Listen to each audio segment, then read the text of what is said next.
ఈ శరీరాన్ని మనం సరిగ్గా అర్థం చేసుకోగలిగితే ఇది మనకు ఇవ్వబడింది. This embodiment is given to you. ఇది నేను డిజైన్ చేసి ఆర్కిటెక్ట్ చేసి తెచ్చుకున్నది కాదు. ఒప్పుకుంటారా?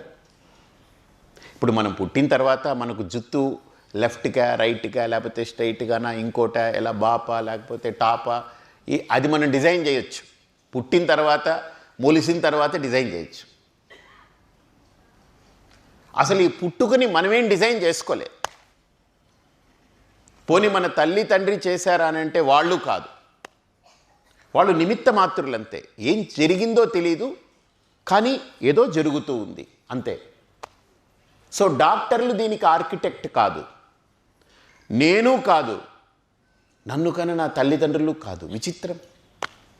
మరి ఏమిటి ఇది? ఏది నన్ను డిజైన్ చేసింది ఈ బాడీని? ఇందులో అవయవాలన్నింటినీ ఏది డిజైన్ చేసింది?